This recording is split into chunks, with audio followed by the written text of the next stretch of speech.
Bem-vindos à Soma dos Dias, um podcast de negócios. Eu sou o Vítor Rodrigues Oliveira. Foi um debate intenso, com muitas picardias. Governo e deputados fizeram o balanço do Estado da Nação esta quarta-feira e neste episódio vamos perceber o que fica afinal desse debate depois da poeira assentar. Depois, antecipamos a viagem do Primeiro-Ministro a Angola na próxima terça-feira. Comigo estão Filomena Lança e Celso Filipe. Esta é a Soma dos Dias. Já com o Orçamento do Estado em pano de fundo, os deputados e o Governo tomaram o pulso ao Estado da Nação esta quarta-feira. Connosco temos Filomena Lança, redatora principal do Negócios, que acompanhou o debate a par e passo. Filomena, olá, o que é que fica deste debate? É um balanço de 100 dias de governação, como era suposto, ou a discussão sobre o futuro e sobre o Orçamento do Estado acabou por imperar? Olá, Vítor. O Orçamento do Estado, ou melhor, a sua eventual não aprovação, foi claramente o elefante na sala neste primeiro debate sobre o Estado da Nação, enfrentado pelo governo de Luís Montenegro.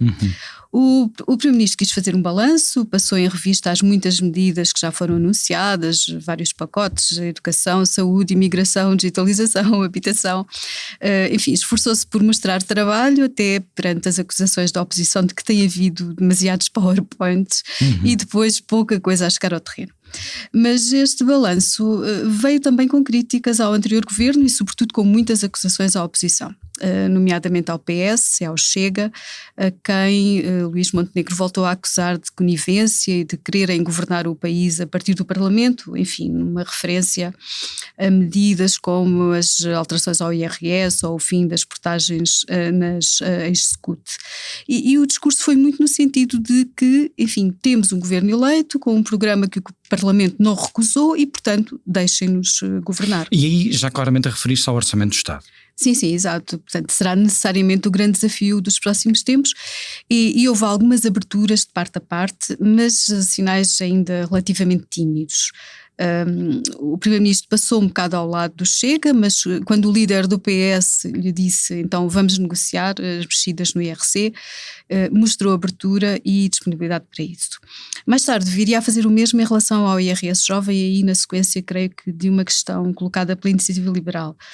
Agora, são temas que realmente dividem muito o Governo e o PS. E os socialistas têm criticado muito essas propostas do Governo, não é? Sim, sem dúvida. No caso do IRC, porque, enfim, entendem que vai beneficiar essencialmente as grandes empresas, com uma perda de receita expressiva, enfim. No caso do IRS, entre outras críticas, porque consideram que vai longe demais, abrangem de rendimentos demasiado elevados. Aliás, o PS já disse que iria chumbar a proposta do Governo tal como está. E isso já dá ou não uma perspectiva de como é que serão as negociações para o Orçamento do Estado? Sim, dá claro que sim. O Governo não vai ter a vida facilitada, claramente. Estas alterações estão já a ser feitas fora do Orçamento do Estado, do IRC, do IRS jovem, quase todas via pedidos de autorização legislativa, que é, enfim, uma forma de limitar de algum modo as negociações e controlar, ou pelo menos limitar os danos.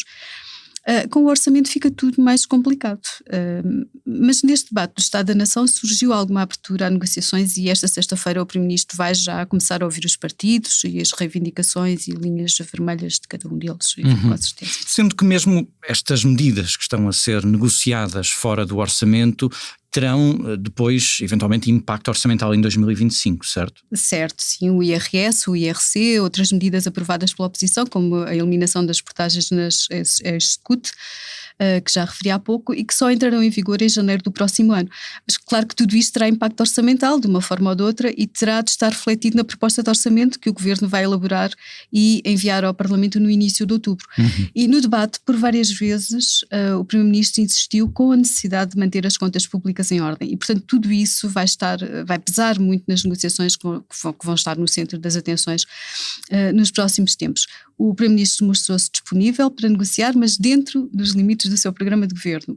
Pedro Nuno Santos não fechou a porta, mas acabou de dizer que é praticamente impossível o PS viabilizar um orçamento que seja uma tradução exclusiva do programa de governo. E, portanto, enfim, está basicamente tudo em aberto. E antevêm-se, com certeza, negociações difíceis, Filomena Lança e o Estado da Nação. E agora antecipamos a viagem de Luís Montenegro a Angola. Passou cerca de um ano, um pouco mais, desde que António Costa visitou João Lourenço em Angola. Agora é a vez de Luís Montenegro, na próxima terça-feira. Temos connosco o Celso Filipe, diretor adjunto de negócios. Celso, o que é que se pode esperar desta visita de Luís Montenegro? Pode-se esperar, tanto de um lado como do outro, a promessa de que as relações bilaterais são para continuar fortes, sustentáveis e que serão duradouras no tempo. No entanto, esta ocorre num momento diferente das anteriores. Antes de mais, trata-se da primeira visita de um primeiro-ministro do PSD em muitos anos. Todas as outras foram protagonizadas, as mais recentes, por primeiro-ministros do PS. E porquê é que isto é relevante?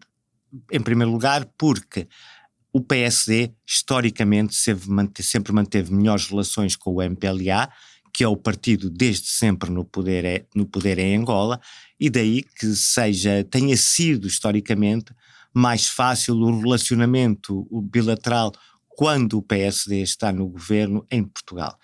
E isso é um facto relevante.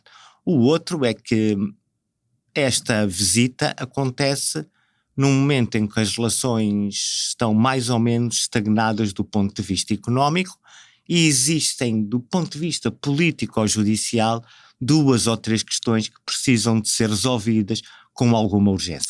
Vamos primeiro enquadrar aqui em termos daquilo que é o relacionamento entre Angola e Portugal. Que evolução é que tem havido nesta relação entre os dois países? De que nuances é que podem fazer a diferença? Como disse, as relações têm estado praticamente estagnadas. A época de ouro dos investimentos em Angola terminou também porque a situação económica de Angola se deteriorou, e se deteriorou muito em função da queda do preço do petróleo. Também já passou a fase em que Angola comprava participações em empresas em Portugal, ainda as mantém, como é o caso do BCP e da Galp, mas no entanto é só manutenção, não há mais movimentos desse género em que o Estado angolano se transformou em acionista de empresas portuguesas. E por outro lado, as empresas nacionais começaram a ter, e estão a ter cada vez mais em Angola, um ambiente fortemente concorrencial, não de outras empresas europeias, mas sobretudo dos chineses e dos brasileiros no caso do imobiliário. Neste momento, a área onde Portugal continua a ser mais forte em Angola é a área tradicional da construção. A Mota-Engil é uma das empresas mais relevantes em Angola e está neste momento a proceder à recuperação do corredor do Lubito. Temos também a DST e a Casais que têm feito que têm construído hospitais em Angola. Aliás, é sintomático que no programa da visita de Montenegro a Angola esteja precisamente uma visita ao Lubito, um sinal de que tanto o governo português como o governo angolano atribuem um significado importante a esta obra que tem como um dos integrantes uma empresa de capitais portugueses.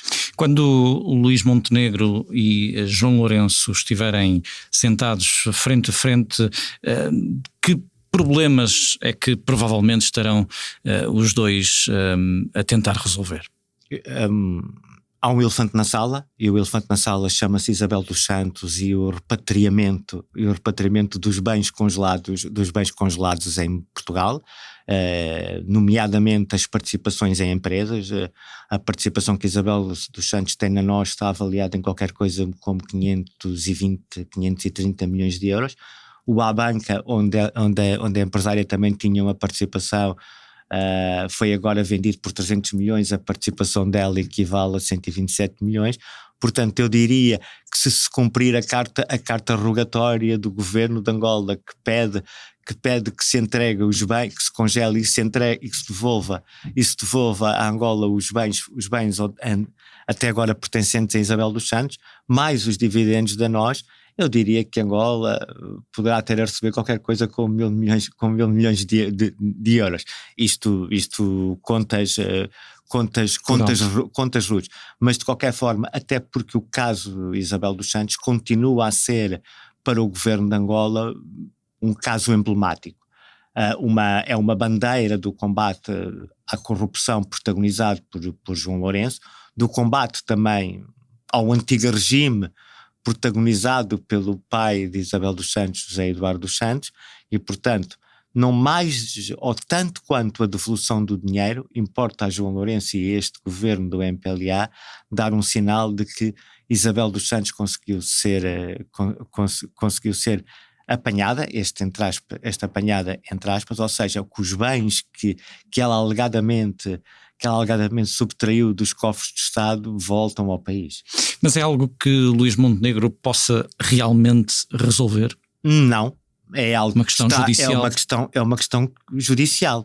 No entanto, eu lembro que o caso do Manuel Vicente, ex-vice-presidente de Angola, cujo processo judicial corria em Portugal, também era um caso eminentemente judicial, mas a justiça acabou por ter uma sensibilidade política e transferiu o processo para Angola. Portanto, toda a justiça, queira-se ou não, também tem uma sua componente política e, portanto, o que eu presumo é que seja transmitido pelas vias diplomáticas e informais ao governo português que o governo angolano gostaria que a justiça portuguesa acelerasse o processo de devolução dos bens, de devolução a Angola dos bens de Isabel dos Santos que se encontram à guarda da justiça portuguesa. É toda esta arquitetura, arquitetura de diplomacia que se faz a este nível, mas eu julgo também que é normal que cada parte sensibiliza a outra da importância da resolução de um determinado assunto, e neste caso é o assunto em concreto da Isabel dos Santos, e há ainda, se me permites, Vítor, o pormenor de Luís Montenegro ter que justificar as declarações do agora eurodeputado do PSD, Sebastião Bugalho, que enquanto comentador político teceu considerações muito pouco elogiosas para o governo do MPLA, chegou a colocar em causa a legitimidade da eleição de João Lourenço, insinuando que a mesma teria sido fraudulenta, e isto não tem tanto a ver isto tem muito a ver com aquilo que Sebastião Bugalho disse, mas tem muito, sobretudo, a ver com o efeito das palavras dele. E isto porque muita da cooperação de Portugal com Angola passa também pela União Europeia. Portugal tem um papel decisivo na União Europeia na forma como Bruxelas se relaciona com os países africanos, e se houver uma voz portuguesa, ainda por cima de um eurodeputado que pertence ao partido no governo, que põe em causa um determinado país, é óbvio que isso causa dificuldades no relacionamento desse país com as instituições europeias. Portanto, este também, eu diria que não é um irritante, mas é uma pedra no sapato que causa muito incómodo tanto a Luís Montenegro como a Angola. Celso Filipe, Filomena Lança, obrigado aos dois, e assim termina a Soma dos Dias, porque em todas as semanas há histórias para contar. Até para a semana.